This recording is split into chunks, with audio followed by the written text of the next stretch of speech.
Nana Spio Garbrah. Nana Spio Garbrah is the founder and creative director of Blueprint Africa. She's an emerging interior stylist and a seasoned art director with an eye for trend-setting African-inspired decor. Spio Garbrah began her career in management consulting with IBM and Deloitte. Nana is a creative problem solver, strong budget planner, and enthusiastic project manager. She has worked on a number of visual campaigns for companies targeting the African continent, including London-based women's wear line, Nubian Skin. She's also the assistant set designer for the second season of the hit TV show, An African City, with features in Vogue, NPR, and many other popular outlets. She founded Blueprint Africa to leverage her knowledge and friendships with artisans of the continent, resulting from her travels to over 20 African countries. Her expertise in the areas of African handicraft and furniture design has made her a much sought-after collaborator on both residential and corporate projects. Nana holds an MSc in Finance and Development from the University of London, School of Oriental and African Studies, SOAS. Ladies and gentlemen, please make welcome Nana Spio Garbrah. Welcome to our program, CV Open to the World by Anna Barber. Today we have a pleasure to receive our interior stylist, Nana Spio Garbrah, from Ivory Coast and from Cabo Verde too. You know, we are proud to hear your journey, your stories. So we'd like to hear from you. Tell us about your story, your family, your life. Pleasure to be here, Nana. Thank you so much, Anna. It's my honor to be here and to just share with you and your audience. So maybe I tell you a little bit about me. I guess I would say that I'm the definition of a third culture kid. This is a term that people use nowadays to define a person who has grown up in several cultures and several countries, and that's my case. So when I'm asked where I'm from, I usually just say West African because it's so complex, because I have Anglophone, Francophone, and Lusophone heritage. My father's from Ghana, but my mother is half Ivorian and of course half Cape Verdean. My grandmother, her name was Maria Eva Borges, is the firstborn of my Cape Verdean great-grandmother, who was Ambrosina Tavares Ramos. And my grandmother's family comes from Santa Catarina on the island of Santiago. But I was born in the United States. So I also have American citizenship. So just a lot of different influences. That's good. That's good. You know, this is. I think in our day, this is so important to have different, nationality, background, and culture also. This is so rich. Talking about your experience, being a woman that is professional, entrepreneur, an African emerging interior designer. That is a new field that African can offer as opportunity. Do you want to talk a little bit about this experience? Talking about some of, we have, Sheikh Jallo, Usman, Dion, there are a lot of them that they are doing so well. And I think this is one of the sector that Africa can offering also. It is emerging. Can you please tell a little bit about this field, your experience being a professional? Yes, absolutely. And I definitely credit my mother and my grandmother for my passion for interiors and home design because they were both very dedicated, make furniture and do all kinds of things. So I definitely know that it's my Cape Verdean roots that put me on this path. But I launched my company, Blueprint Africa, about 5 years ago, and we offer interior design services and procurement to clients. And we represent a number of African designers, some of which you've named, but there's so many now, and especially out of Dakar, which is where my grandmother emigrated to when she left Cape Verde. She moved to Dakar, and that's where my mother was born. But out of Dakar, there's so many interesting people. Aissa Dion, Joanna Brumble, but even in Ghana, where my father's from, there's other designers like Audrey Forson. In Mali, there's Sheikh Jallo. Even in Sudan, there's a young woman that I love, whose name is Soraya Jamal. So there's creativity everywhere, and my business seeks to just kind of market that, because people, want to import everything and they feel like we don't have the capacity to be modern and to be contemporary in our homes. Like, if you want something chic, you have to go to Paris or you have to go to Dubai. And I want to, through my business, prove that we have everything we need here. We don't need to go anywhere else. There are creatives that are here, and if we invest in them, they can bring us beautiful furniture, homewares, homes, design, and all of that. So, in my journey, I've been lucky enough to work on TV shows. So, I've been the assistant set designer for An African City, which is an online TV show that did really, really well, as well as participate as a curator for design fairs in places like Nigeria. And I have an announcement. I was recently, just yesterday, voted the new president of the Interior Designers and Decorators Association of Ghana. So it's been, yes, thank you. I think we need of course to offer to the world and to show the world how Africa is rich in different things. This is the culture. Talking about interior design is our culture. We are so rich. We have been, traveling around the different African countries, 54 African countries, each one of them with a unique and culture. And we are so rich. Why not promoting our countries? Why not promoting our culture? Why not, as you say, this emerging sector, a field, we need to promote it all over the world. Together we are stronger and we can do more, and you can change this image of Africa. We have a different Africa, a positive Africa, an Africa with a different image. This is what we want: Africa with a capable, people, women. And talking about your project, your blueprint project, Blueprint Africa, that is something that is very, very, as I used to say, it will bring us a different offer also. But we'd like to listen from you, your goals, your aim. Yeah, so Blueprint Africa's goal is basically to bring a bit of the continent to every space.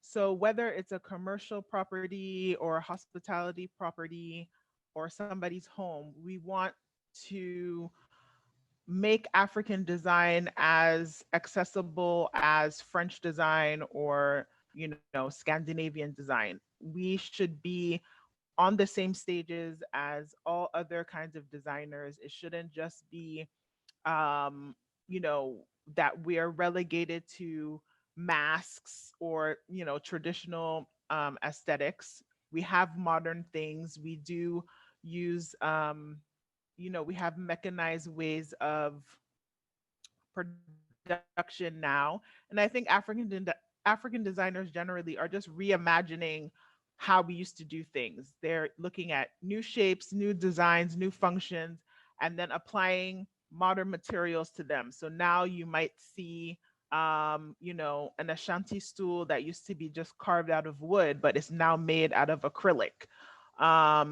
So I mean, our services are procurement. So if you're a retailer anywhere in the world and you want to source authentic African designs or modern African designs, we can assist with that. If you have a an event and you want to curate artists and designers to your event, Blueprint Africa can also assist with that.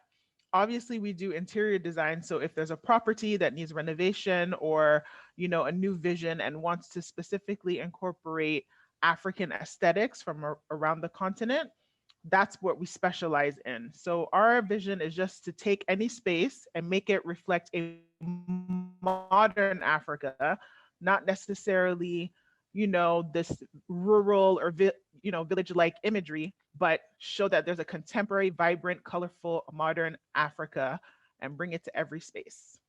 I see. How do you think you can promote, and which is the way you are using to promote this project, or also this offer that a lot of you, the interior designer, are working on it?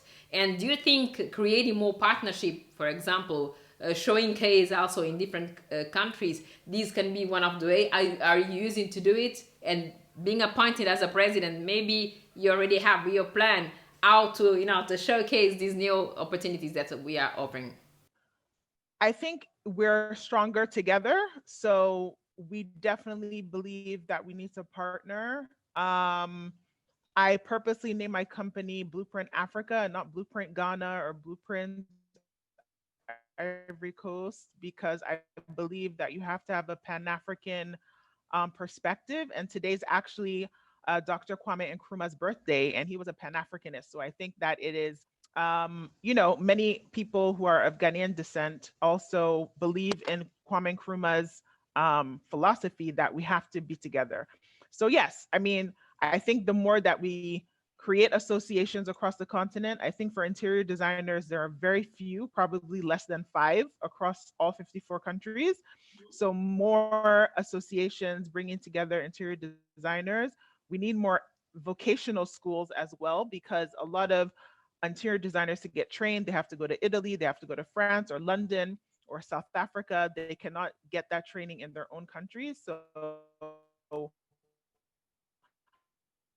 I think if we have more architecture schools that have an interior design course, that will help us to kind of see what we're doing. But on my level, I love going to other countries. So I've partnered a lot in Nigeria, for example. Obviously, I already work between Ivory Coast and Ghana. So now the next step is to find a partner in Cape Verde. So maybe your next interviewee will be the person I'm looking for. We are going to find you your partner here in Cabo Verde. For this work, you have been traveling a lot with different countries. I know that you came also here with your mom, and you visit. What do you feel from Cabo Verde, and talking about this new sector for you? What do you think that till this 10 island inspire you in doing new decoration, new interior design? What was the most influential things from Cabo Verde you brought? My experience in Cape Verde made me feel like I really wanted to do boutique hotels. I think Cape Verde is a beautiful tourist destination. Everybody in the world should visit Cape Verde at least once in their lives. It's fantastic. The beaches, the music, the people, everything is beautiful. The whole, just everything. So, as somebody who is in a sector that thrives on beauty and aesthetics, it was very inspiring. The colors, and then I just have this vivid memory of waking up very early in the morning, and everybody where I was in Praia was out sweeping, the front of their house. People take such pride in being, tidy and like very visually um organized and together. And I feel like I would love, and I encourage people who are real estate developers to check out Cape Verde for ecotourism, but boutique niche hotels that focus on sustainability, using local materials. That is going to be a booming sector. So that's what I found when I was there in terms of my work. I was really inspired by what can happen in in boutique hotel development. And we can bring, why not to bring Africans also, our tourists? I think we need to go in, inside Africa, to know more of the African countries, invite all other, not only our investors but other tourists and visitors also from different countries from Africa to visit Cabo Verde. So let us invite everyone to come to visit Cabo Verde. This is your quote: if you are not investing in Africa, you are not doing much. So it means that talking about the green field, the transition from Africa to green. Do you want to talk a little bit about this? I definitely believe that if you're not investing in Africa right now, really for the past 10 years, you are missing out. I think with this current time that we're all dealing with COVID, it's presenting another opportunity to look again at the continent, especially countries like Cape Verde, and other countries in West Africa, to see opportunities. A lot of people will think this is not the right time to invest, but it actually is. But I think what I want to say with regards to that is we need to also foster local investment, right? We need Africans to be investing in other African countries. So Cape Verdean diaspora needs to invest back in Cape Verde, and we need to circulate, have a circular economy on the continent itself. A lot of times when we make these kinds of statements that you quoted of mine, we're attributing it to foreign investors coming in from outside. And my wish is that we have homegrown investors. And I think that, the real estate development industry is an easy one.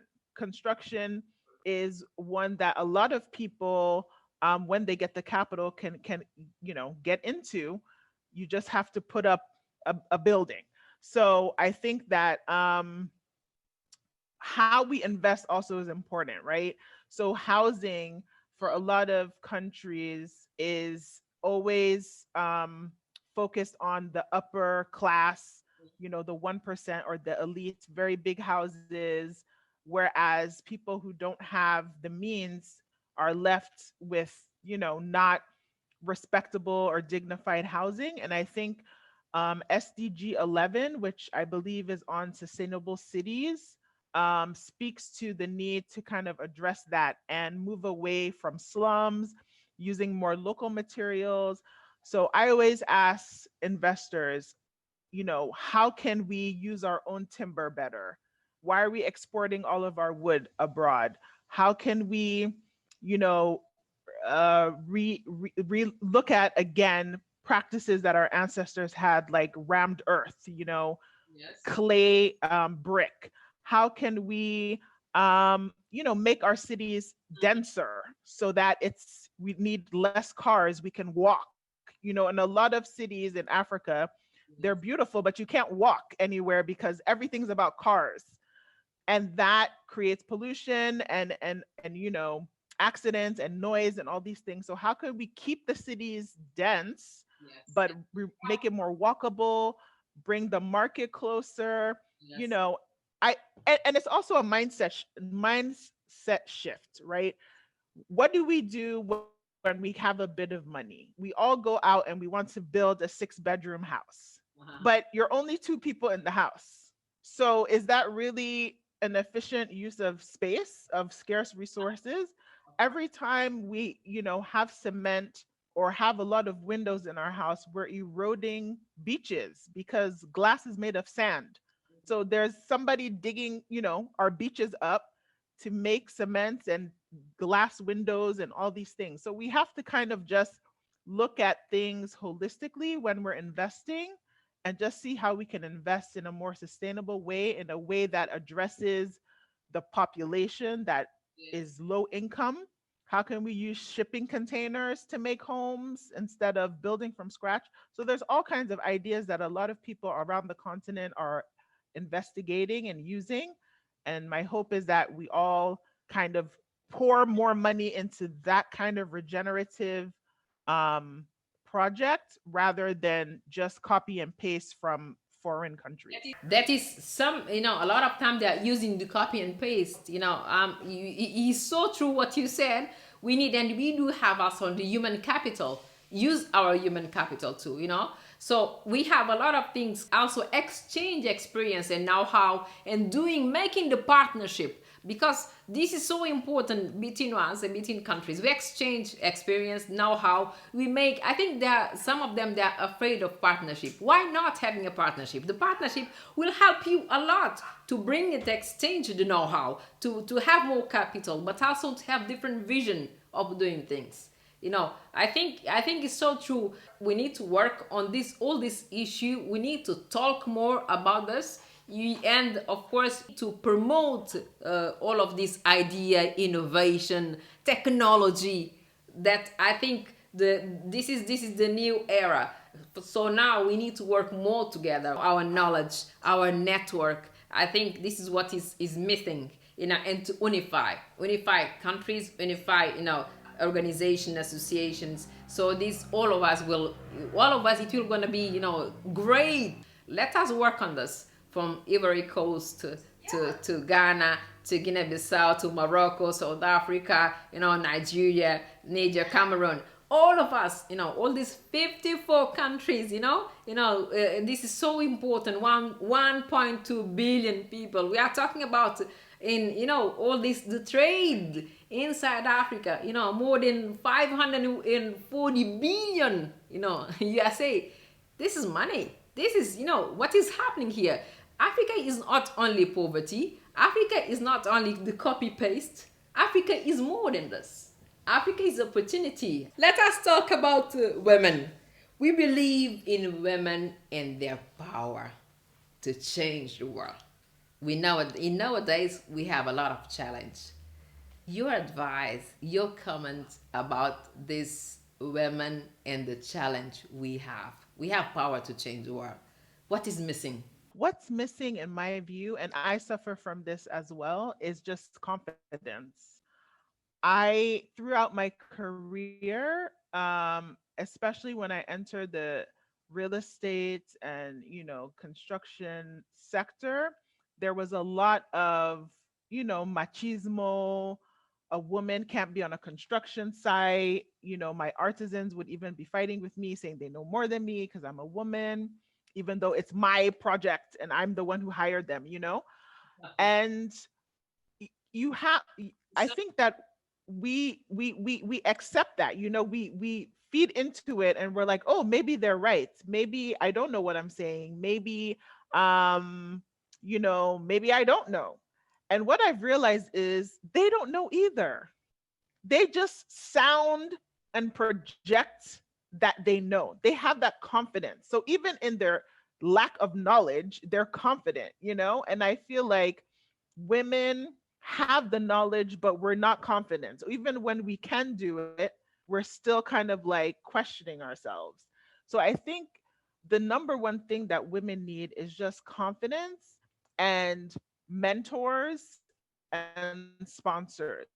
So other women who are already there pulling up the next woman to say, I'm going to step aside. I'm going to give you my space. I'm going to give you my platform, as you are doing right now. You are a prominent person in society, in Cape Verdean society, and you're giving your platform to someone like me. And I think that somebody, if we continue to do that, that is how we build a community of strong, confident women that will deliver. We just need to get out of our own heads. You know what I mean? Yes, yeah, no, I'm definitely with you. I'm definitely, taking this what you said. The other thing that I think we can also talk about it is the lack of opportunity. What do you think about this regarding the human issue, the lack of opportunity? Sometimes we have this. You don't have confidence, as you say, okay, but we unify, we give, we give what we have. We want things happen. This is why we play different role in society together.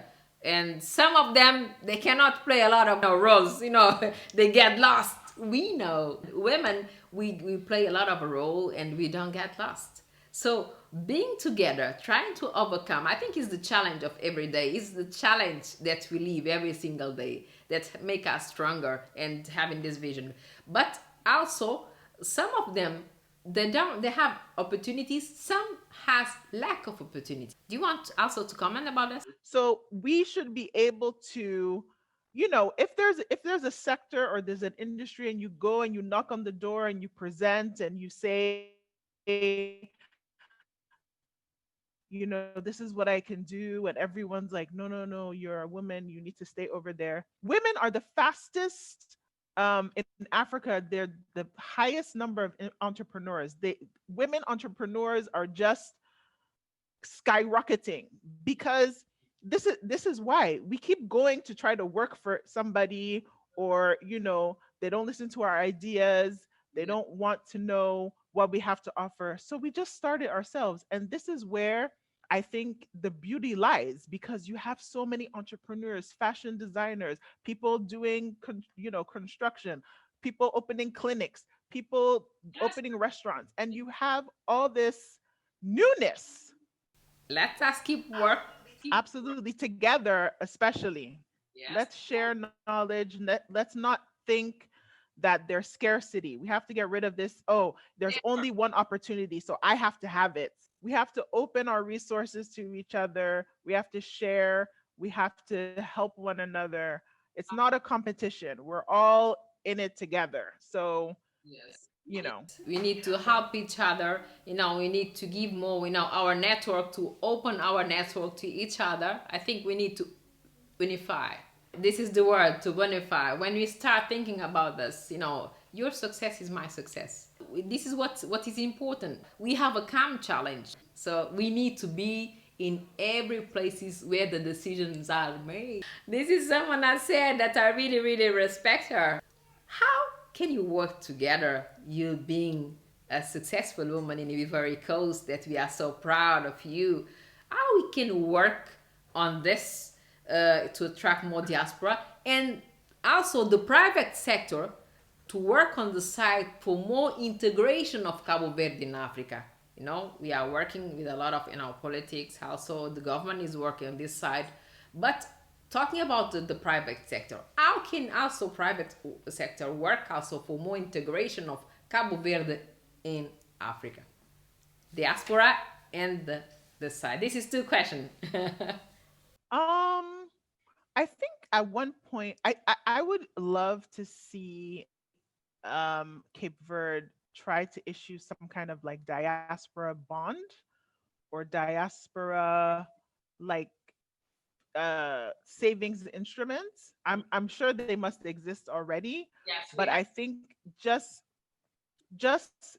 like getting people to save in the country and bring like their remittances and maybe take those remittances and pull it together for an investment as opposed to it going maybe for consumption purchases, but like some way of channeling resources that are abroad, because I feel like once those of us in the diaspora see that money that we've sent has gone into something, we're more keen to come ourselves, and then it has that multiplier effect.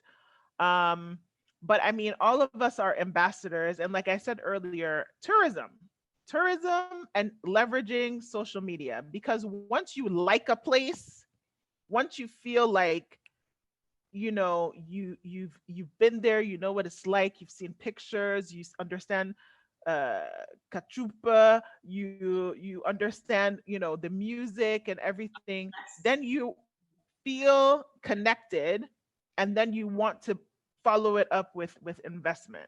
So I think that all of us in the diaspora, we have to find a way through social media, through shows like your show. This is what we need. I think we need to work together and to expose more what we have to offer. We have a lot of special status for, of course, more benefit for our diaspora. We are creating more conditions for them to come. We have opportunities in different fields. They can, from Cabo Verde, want work and from here as a platform and have access to export from Cabo Verde, having the center of distribution from Cabo Verde to around the world, different countries. This center of business, international business, we are creating conditions. We have now just the companies here just to export, for example.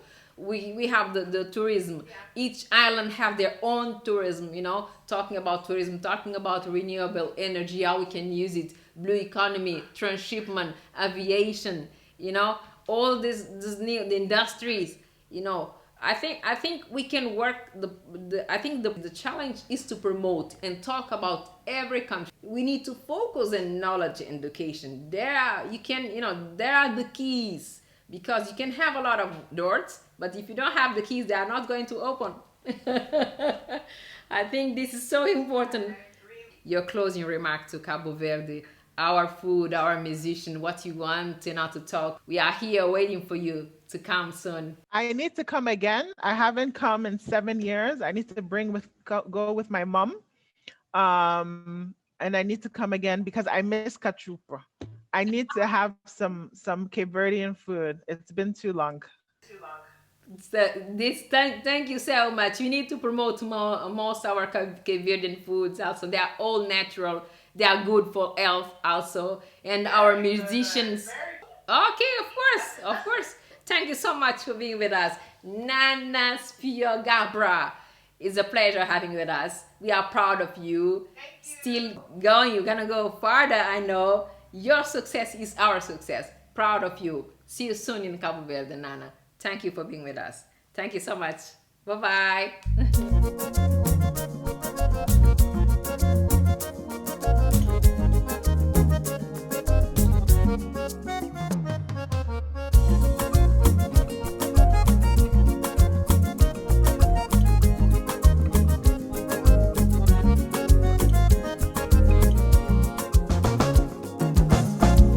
Homens não para lá para hoje. Ouvi dizer que ele vende café.